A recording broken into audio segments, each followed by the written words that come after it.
What's up guys, my name is Joe, and in today's video I'm going to talk about how Apple will split up its iPhone events basically from 2020 and 2021 onwards.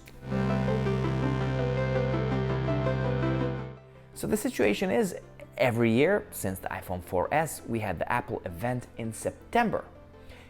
Except for iPhone SE and Product Red announcements that were in March in spring. But now Apple will bring back spring events as well because they want to split their flagship phones into two sections, and it's going to happen from 2021. Now in 2020, you will see the iPhone SE debut in March, April, somewhere in spring. And then the rest of the phones, the three 5G phones, will be announced in September. But from 2021, you will see that there will be, let's say, an iPhone 13 and 13 Max, plus an iPhone 13 Pro and 13 Pro Max. What they suggest, or what JP Morgan suggests, is since Apple has always done the September events, they want to split this up because of their revenue streams. One concern is that people are waiting to get their iPhones every September, and that's when, you know, the majority of iPhone sales happens. And if they could split it into two parts, just like Samsung does, it would streamline their revenue and, you know, make it a more reasonable upgrade time for some people who are maybe in half-a-year contracts, or, you know, the cross contracts, because not everybody wants to buy a phone in September.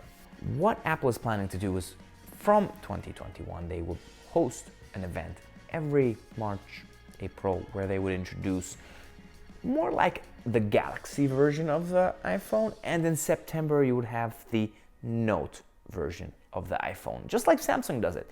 Plus, this would be a great opportunity for Apple to compare the phones at the same time, because what we have right now is you have the new iPhone 11 Pro, and then in March you have the new Samsung Galaxy 11 or whatever.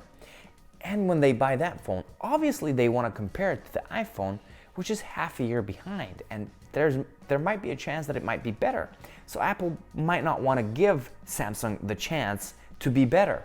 So if they create a phone and sell it during spring or early summer, then that phone can be compared to that flagship.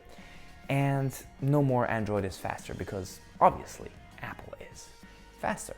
This is a great opportunity for us to get more phones, because we would get two flagship phones in spring and two flagship phones in autumn, which is great. On how they will split this up, we don't know yet, but it surely would be better for Apple's revenue streams. It surely would be better to fight the competition. It would be better for the consumers because we would have more choices, we would have a more easier time frame. We wouldn't stress out about buying it in September. Always, we could buy mid-year, and it would be great competition against other manufacturers. So I think this is a win-win. It will start in 2021. JP Morgan predicts in 2020 we will have the iPhone SE2 in March. It's not going to be much of an upgrade. It's going to be an iPhone 8 body and maybe an iPhone XS 11 internals, which would be really awesome. But even if it's a 10R internals, it would be really awesome too. Anyway, we'll get that, and then the flagships come this September. More on flagships in a later video. Thank you very much for watching. If you want to see more videos like this, hit the subscribe button, push a like, and, you know, stay safe, hang loose.